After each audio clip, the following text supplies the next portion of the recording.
నమస్తే RTV news కి స్వాగతం. మీ సమస్య పరిష్కారమే మా లక్ష్యం.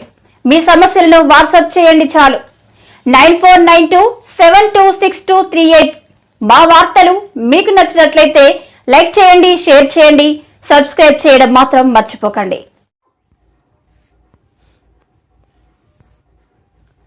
సీజనల్గా వచ్చే వ్యాధుల పట్ల ప్రజలందరూ అప్రమత్తంగా ఉండాలి. కృష్ణదేవిపేట పిహెచ్సి వైద్యాధికారి హరి ప్రవీణ్. సీజనల్గా ప్రబల్లే వివిధ రోగాల పట్ల ప్రజలందరూ అప్రమత్తంగా ఉండాలని కృష్ణదేవిపేట ప్రాథమిక ఆరోగ్య కేంద్రం డాక్టర్ హరి ప్రవీణ్ పేర్కొన్నారు. ప్రస్తుతం కురుస్తున్న వర్షాల నేపథ్యంలో అధికంగా జ్వరాలు వస్తుంటాయని, అలాంటి రోగుల కోసం ప్రాథమిక ఆరోగ్య కేంద్రంలో మలేరియా, టైఫాయిడ్, డెంగ్యూ వంటి జ్వరాల కోసం వ్యాధి నిర్ధారణ పరీక్షలు చేయడం జరుగుతుందని ఆయన అన్నారు. రోగులందరికీ సాధ్యమైనంత వరకు ఇక్కడే సేవలు అందిస్తున్నామని, సీరియస్గా ఉంటే నర్సీపట్నం ఏరియా ఆసుపత్రికి రిఫర్ చేయడం జరుగుతుందన్నారు. అలాగే ప్రజలందరూ వివిధ రకాలైన వ్యాధుల బారిన పడకుండా వేడి చేసిన నీరు తాగాలన్నారు. ముఖ్యంగా ఇంటి పరిసరాలను పరిశుభ్రంగా ఉంచుకోవాలని, తినే వస్తువులు కూడా వేడిగా ఉన్నప్పుడే తినాలన్నారు.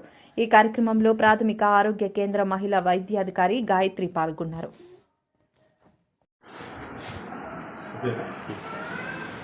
అందరికీ నమస్కారం అండి.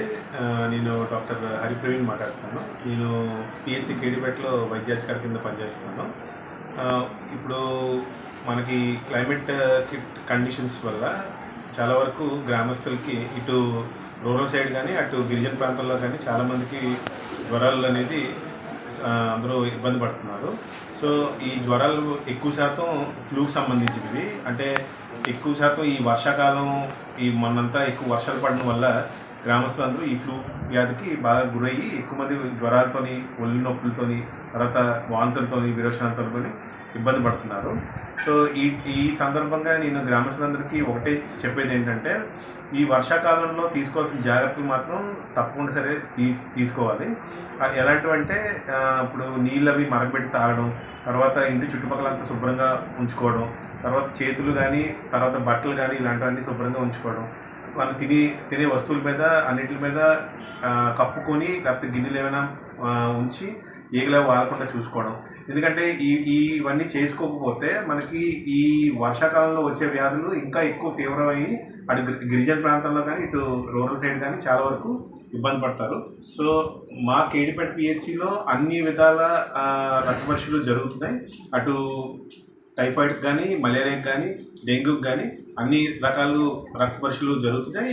చాలా వరకు వైద్య సేవలు ఇక్కడ అందించగలుగుతున్నాం. కొన్ని గ్రామస్తులు ఎవరైతే బీపీ బాగా ఎక్కువ ఉన్నా లేకపోతే బాగా ఈ రక్త కణాలు బాగా తక్కువ ఉన్న వాళ్ళని మనం నర్సీపట్నంకి తదుపరి వైద్యం కోసం పంపించడం జరుగుతుంది. సో ఈ గ్రామస్తులకి ఈ సందర్భంగా నేను చెప్పేది ఒకటే ఏంటంటే, ఈ వర్షాకాలంలో తీసుకోవాల్సిన జాగ్రత్తలు మాత్రం తూచా తప్పకుండా తీసుకోండి. ముఖ్యంగా పిల్లలు, గర్భిణీలు, బాలింతలు, పెద్దవాళ్ళు. సో ఎటువంటి ఇబ్బంది ఉన్నా సరే తక్షణమే పిహెచ్సికి వచ్చి వైద్య సేవలు అందించుకోండి. Thank you.